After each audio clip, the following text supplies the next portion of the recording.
Seems to be no system is taken for granted and misunderstood as the monetary system. Taking on nearly religious proportions, the established monetary institution exists as one of the most unquestioned forms of faith there is. How money is created, the policies by which it is governed, and how it truly affects society are unregistered interests of the great majority of the population.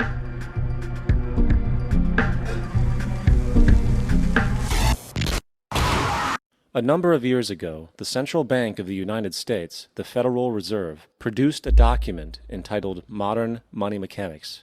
This publication detailed the institutionalized practice of money creation as utilized by the Federal Reserve and the web of global commercial banks it supports. On the opening page, the document states its objective. The purpose of this booklet is to describe the basic process of money creation in a fractional reserve banking system. It then proceeds to describe this fractional reserve process through various banking terminology, a translation of which goes something like this.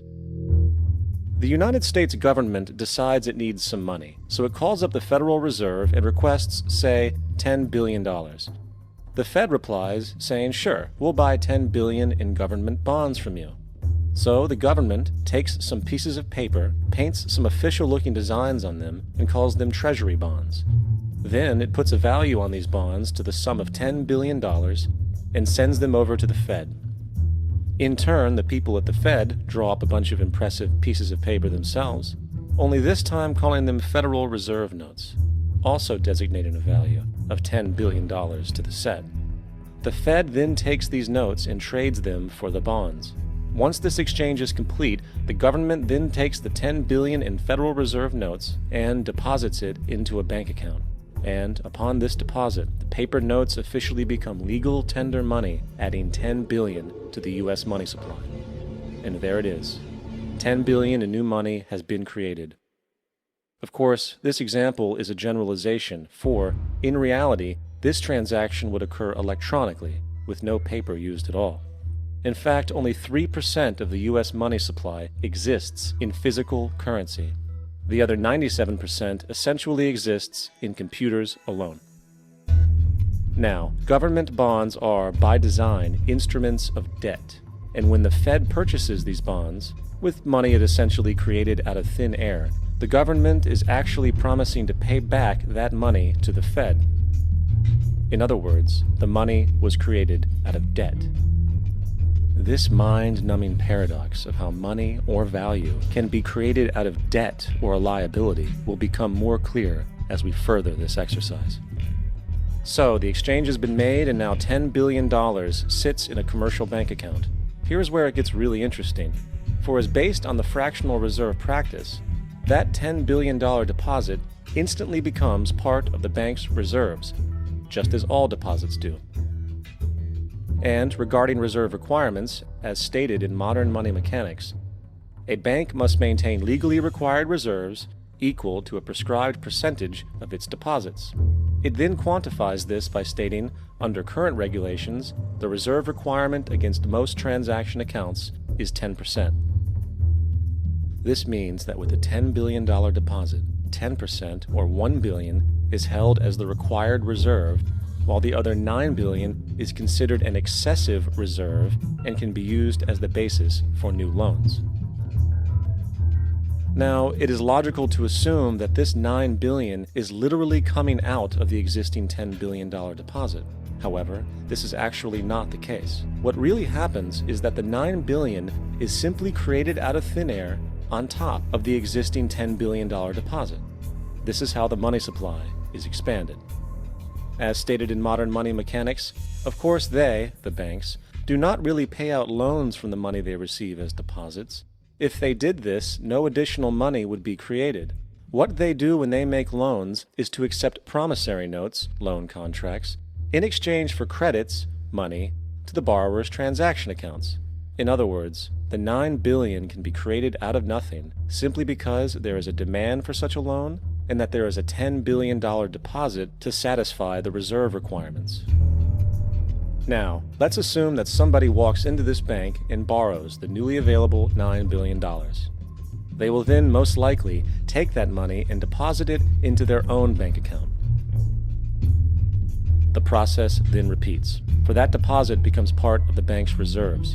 10% is isolated, and in turn 90% of the $9 billion, or $8.1 billion, is now available as newly created money for more loans. And of course, that 8.1 can be loaned out and redeposited, creating an additional 7.2 billion to 6.5 billion to 5.9 billion, etc.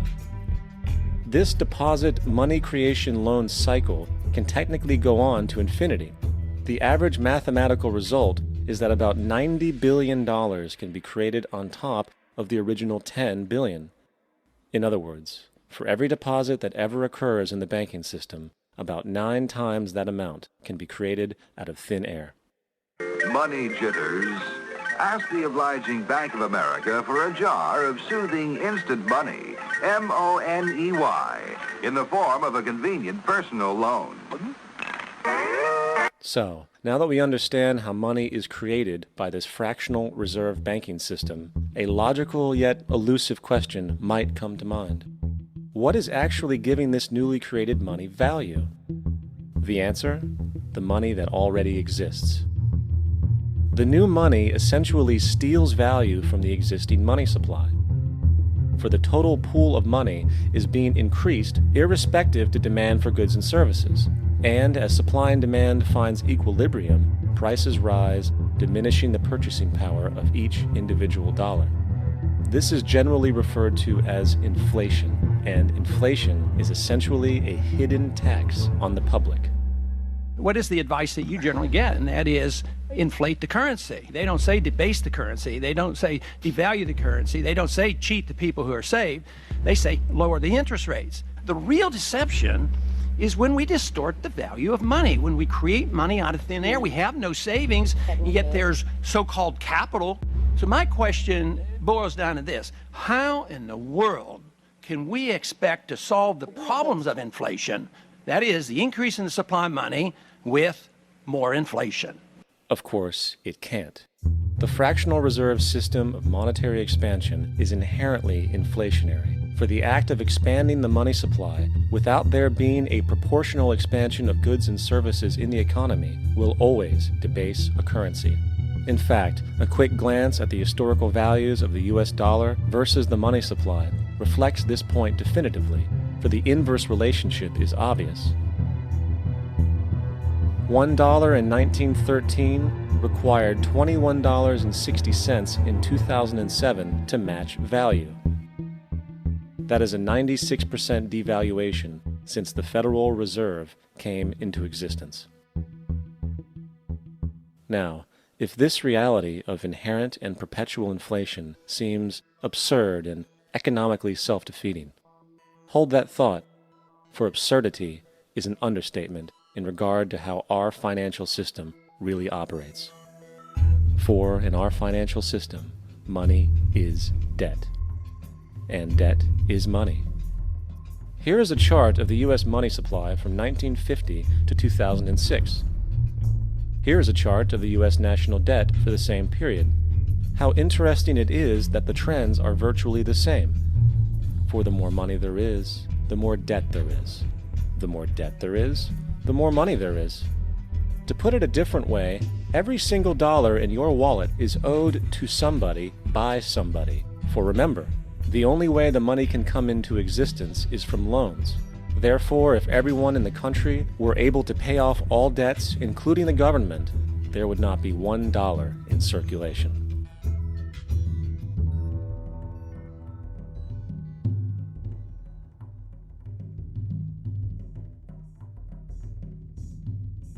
In fact, the last time in American history the national debt was completely paid off was in 1835 after President Andrew Jackson shut down the central bank that preceded the Federal Reserve.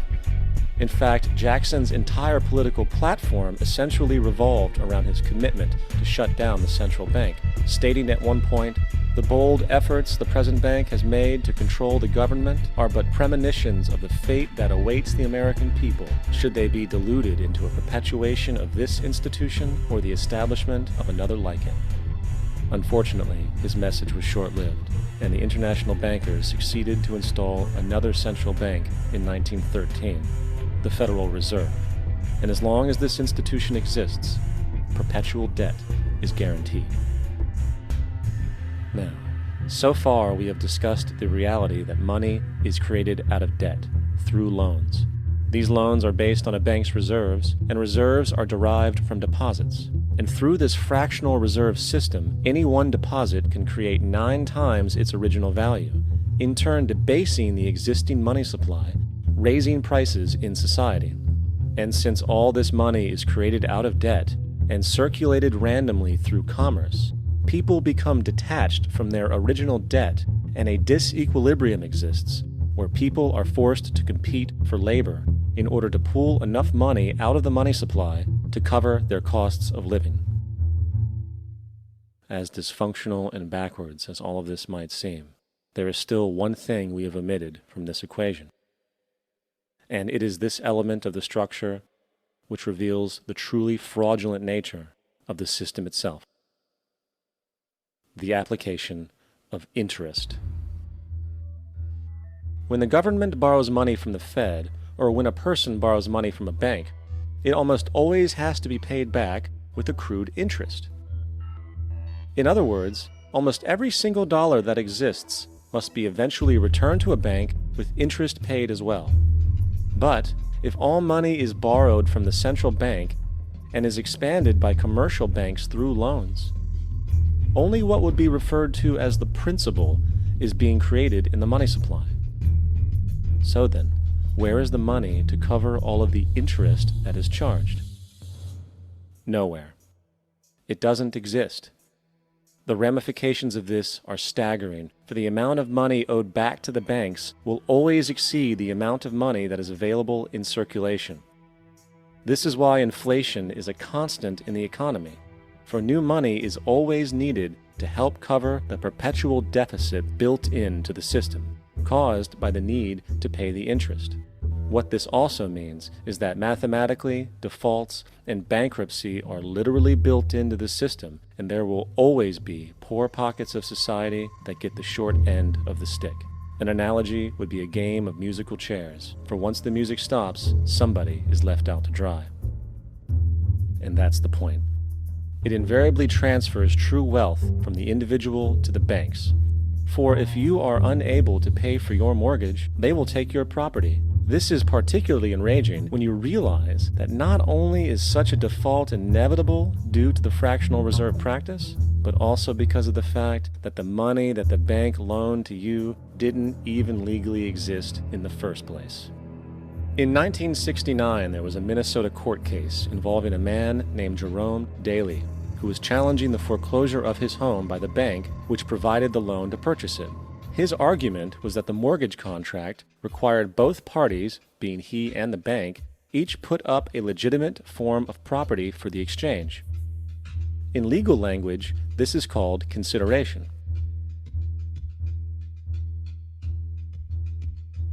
Mr. Daley explained that the money was, in fact, not the property of the bank, for it was created out of nothing as soon as the loan agreement was signed. Remember what modern money mechanics stated about loans? What they do when they make loans is to accept promissory notes in exchange for credits.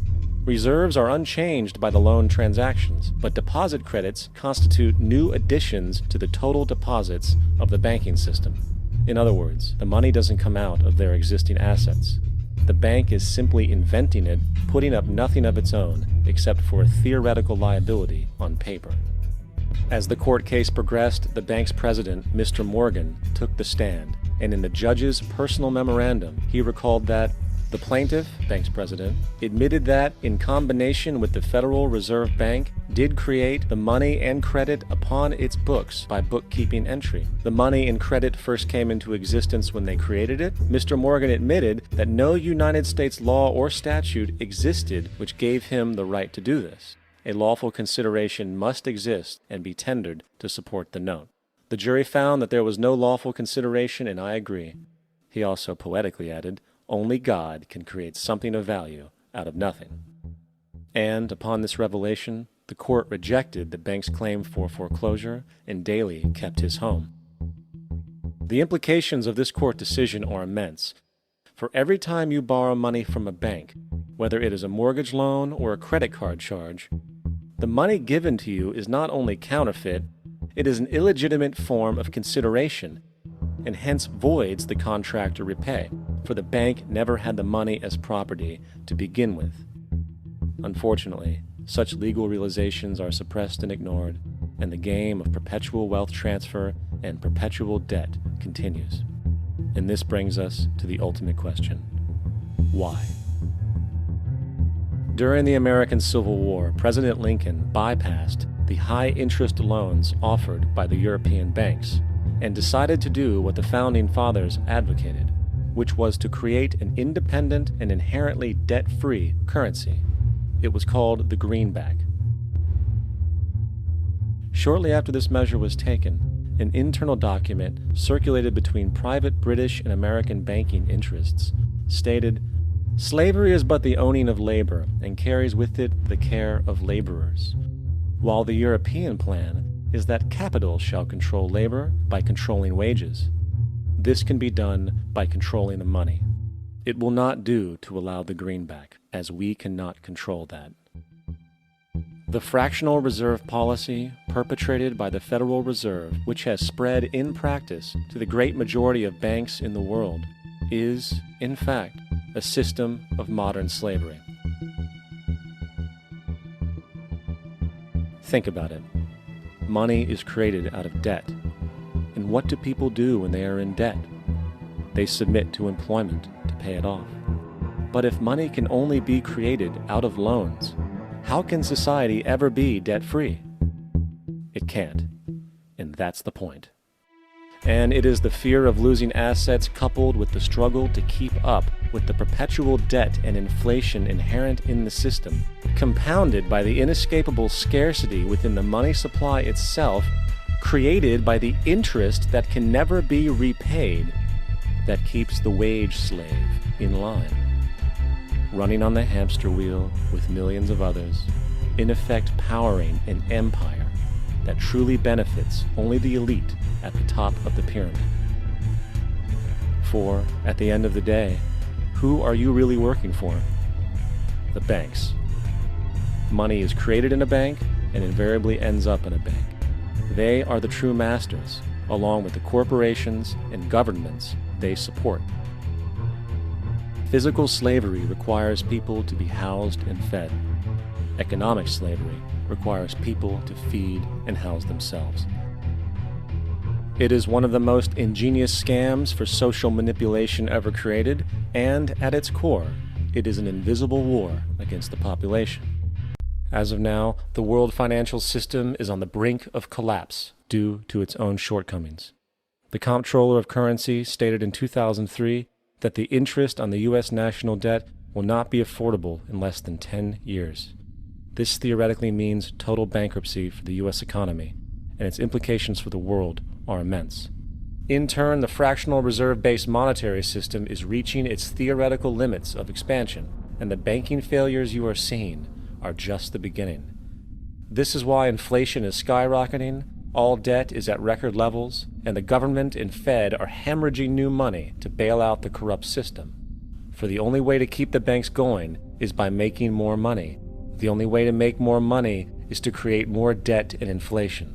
It is simply a matter of time before the tables turn, and there is no one willing to take new loans, while defaults grow, as people are unable to afford their current loans. Then the expansion of money will stop, and contraction will begin on a scale never before seen.